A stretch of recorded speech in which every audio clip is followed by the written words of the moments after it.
আসসালামু আলাইকুম সবাইকে। আজকে আমরা যা শিখব কন্ডিশন। ঠিক আছে, সো এই স্ট্রাকচারটা দেখে নিন।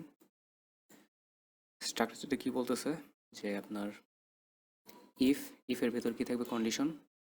ঠিক আছে, এই কন্ডিশনটা যদি হয় ট্রু হয় তাহলে সেই স্টেটমেন্টটা দিবে, আর যদি না হয় তাহলে এই স্টেটমেন্টটা দিবে। ঠিক আছে, এটা হলো স্ট্রাকচার। চলুন বোঝার সুবিধার্থে একটা উদাহরণ দেখি। ধরে নিন আপনার কাছে আছে 30 টাকা। ঠিক আছে, এখন আপনি ধরেন ইউনিভার্সিটি থেকে বাসায় যাচ্ছেন, এখন আপনার পকেটে আছে 30 টাকা। এখন আপনি রিক্সায় করে যাবেন, যদি আপনার ভাড়া হবে, যদি আপনার রিক্সা ভাড়াটা যদি 30 টাকার কম হয় তাহলে আপনি রিক্সায় যেতে পারবেন। আর যদি আপনার 30 টাকার বেশি হয় অবশ্যই আপনার পায়ে হেঁটে যেতে হবে। ঠিক আছে, এর প্রোগ্রামের ভাষা আমরা কীভাবে লিখব যে রিক্সা ভাড়া যদি রিক্সা ভাড়া 30 টাকার কম হয় তাহলে এই স্টেটমেন্টটা দেখাবে। ঠিক আছে, স্টেটমেন্ট কি আমরা রিক্সাতে করে যাব।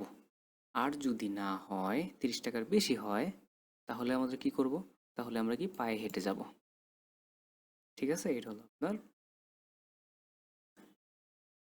প্রোগ্রামিংয়ের ইফ এলস লেখার নিয়ম। ঠিক আছে, চলুন এই উদাহরণটা আমরা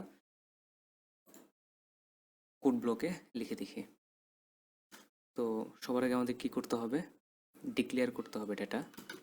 ইন্ট ডিক্লেয়ার করলাম কি রিক্সা ভাড়া, RICKSHAW, রিক্সা ভাড়া। সি আউট, কম্পিউটার আমাদের কাছে চাইবে কি চাইবে, যে ইনপুট রিক্সা ভাড়া, ভাড়াটা আপনি দেখান, ইনপুট দেন।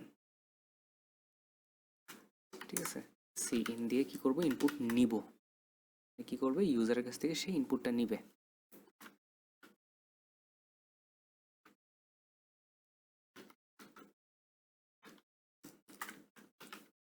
রিক্সা ভাড়া। ওকে, এবার হলো আমরা লিখব ইফ এলস, ইফ কন্ডিশনটা কি রিক্সা ভাড়া, কন্ডিশনটা লিখব RICKSHAW, রিক্সা ভাড়া কি হবে, যদি 30 টাকার কম হয়, সেকেন্ড ব্রেকেট দিয়ে লেখাটা উত্তম। ঠিক আছে, এটা একটা গুড প্র্যাকটিস। সি আউট, যদি দিতে না যান তাহলে প্রবলেম নেই, প্রোগ্রামটা সঠিকভাবে রান করবে, তবে এটা দিয়ে লেখাটা উত্তম, এটা গুড প্র্যাকটিস। তো কী করবো, আমরা রিক্সায় যাব,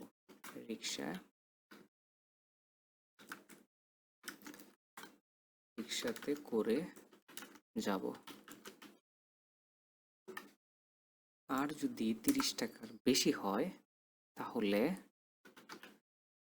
যদি 30 টাকার বেশি হয় তাহলে আমরা কি করব, হেঁটে যাব।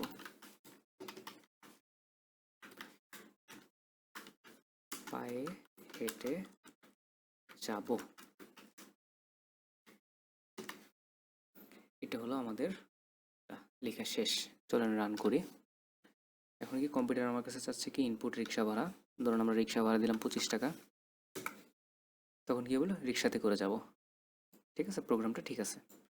এখন আবার ধরেন যে আমরা কি দিলাম 35 টাকা দিলাম, তাহলে কি করব, পায়ে হেঁটে যাব।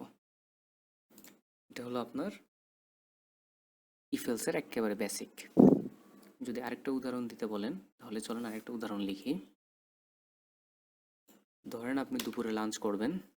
ঠিক আছে, এখন আপনি ভাত খাবেন, যদি সেটা 50 টাকার কম হয়, আর যদি 50 টাকার কম না হয় ভাতের প্রাইস, তাহলে আপনি কি করবেন, রুটি খাবেন। এটা লিখি তাহলে, ইন্ট ভাতের প্রাইস, এই ভাত প্রাইস,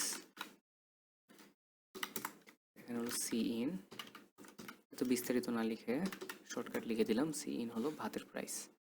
আচ্ছা, ভাত প্রাইস। এবার হলো লিখি কন্ডিশন, ইফ কন্ডিশন যদি লিখি ভাত প্রাইস কি হয়ে গেল, ভিতরে হবে ভাত প্রাইস যদি হয়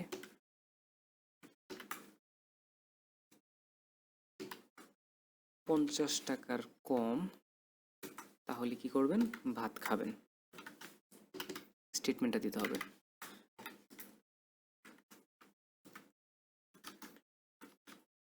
ভাত খাবো। আর যদি তা না হয়,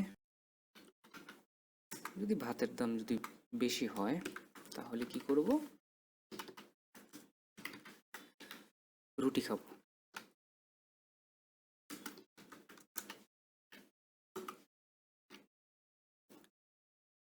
এবার বুঝছেন?